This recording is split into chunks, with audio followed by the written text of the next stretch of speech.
ভারতের পশ্চিম বাংলার মুখ্যমন্ত্রী জ্যোতি বসু 1996 সালের শেষের দিকে বাংলাদেশ সফরে এলেন। মুখ্যমন্ত্রী জ্যোতি বসু বাংলাদেশে এসেই সরাসরি প্রধানমন্ত্রী শেখ হাসিনার সরকারি বাসভবন গণভবনে চলে এলেন। প্রধানমন্ত্রী শেখ হাসিনার যে কয়েকজন ভারতীয় অভিভাবক আছেন, পশ্চিম বাংলার মুখ্যমন্ত্রী জ্যোতি বসু তাদের মধ্যে অন্যতম।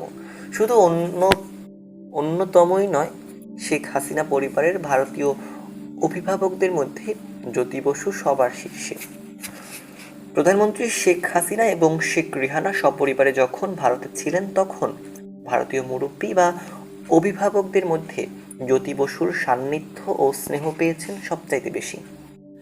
জ্যোতি বসু পিতৃতুল্য স্নেহ, মমতা ও সান্নিধ্য দিয়ে গড়ে তুলেছেন শেখ হাসিনা ও রেহানাকে। 1981 সালের 17ই মে বাংলাদেশে ফিরে আসার পর শেখ হাসিনা যতবার ভারতে গিয়েছেন, প্রতি বছর 3-4 বার তো যেতেনি। মূলত মুখ্যমন্ত্রী জ্যোতি বসুর সাথে শলা পরামর্শের জন্যই গিয়েছেন। জ্যোতি বসুদের বহু সাধনার ফসল আজ শেখ হাসিনা বাংলাদেশের প্রধানমন্ত্রী। ভারতের পশ্চিম বাংলা রাজ্যের সেই মুখ্যমন্ত্রী জ্যোতি বসু আজ এসেছেন বাংলাদেশের প্রধানমন্ত্রী শেখ হাসিনার বাসভবন গণভবনে। গণভবনে ঢুকতেই আগে থেকে প্রস্তুত হয়ে থাকা প্রধানমন্ত্রী শেখ হাসিনা দৌড়ে এসে জ্যোতি বসুর পায়ে পড়ে পদধূলি নিলেন। দীর্ঘদিন পর পিতা ঘরে এলে নাবালিকা কন্যা যেভাবে ছুটে এসে পিতার পায়ে পড়ে, ঠিক সেভাবেই বঙ্গবন্ধু কন্যা শেখ হাসিনা জ্যোতিবাবুর পায়ে পড়লেন। তারপর দোতলায় খাস কামরায় নিয়ে বসালেন এবং আগে থেকে তৈরি করে রাখা নানা ধরনের খাবার প্রধানমন্ত্রী শেখ হাসিনা নিজেই পরিবেশন করে জ্যোতি কাকাকে খাওয়াতে লাগলেন। জ্যোতি কাকা খেতে খেতে পারিবারিক, রাজনৈতিক এবং ভারত বাংলাদেশের দ্বিপাক্ষিক বিষয়ে কথা বলতে থাকলেন।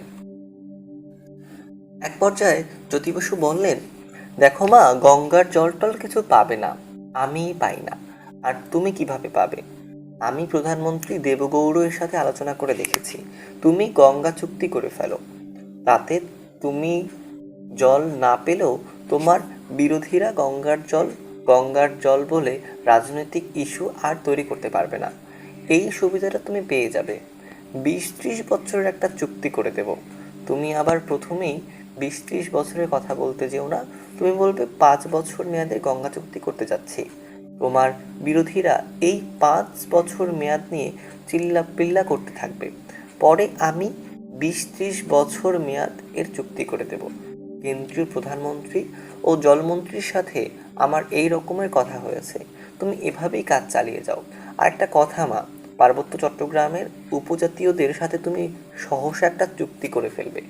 ওদের রেভিনিউ ওদের থাকবে, ওদের কর্মচারী ওদের থাকবে। ওখানে কখনো তুমি সরকার করতে চাইলে উপজাতীয়দের অনুমতি নিয়ে করবে। এটা আমি কেন্দ্রীয় প্রধানমন্ত্রী, স্বরাষ্ট্রমন্ত্রী, প্রতিরক্ষামন্ত্রী ও পার্বত্য চট্টগ্রামের উপজাতীয় নেতাদের সাথে কথা দিয়েছি। যথাশীঘ্র সম্ভব তুমি পার্বত্য উপজাতীয়দের সাথে এই চুক্তি সম্পাদন করবে। এই চুক্তির নাম দেবে শান্তি চুক্তি। এতে তোমারও লাভ হবে। তুমি প্রচার করবে দীর্ঘদিনের যুদ্ধ, লড়াই আর অশান্তি দূর করে শান্তি চুক্তি করেছ। সারা দুনিয়ায় তোমার পক্ষে শান্তি শান্তি রব উঠবে, তোমার বাহবা চলবে। বলা যায় না তুমি নোবেল পুরস্কারও পেয়ে যেতে পারো। বাংলাদেশের প্রধানমন্ত্রী শেখ হাসিনা সুবোধ বালিকার মতো শুধু জি কাকা জি কাকা বলতে লাগলো। জ্যোতি কাকা বললেন, আর একটা লাভ তোমার হবে। বলো তো কি লাভ? ওরা খুশি হবে। ওরা খুশি হলে কি হবে? পার্বত্য চট্টগ্রামের পার্লামেন্টের 3টি আসনই স্থায়ীভাবে তুমি পাবে। যেমন গোপালগঞ্জের 3 আসন পাও। আর ভারতকে করিডোর দেওয়া, ট্রানজিট দেওয়া, বিমান নৌবন্দর দেওয়া, এসব তো তোমার পিতার সাথেই আমাদের পাকা কথা হয়েছিল।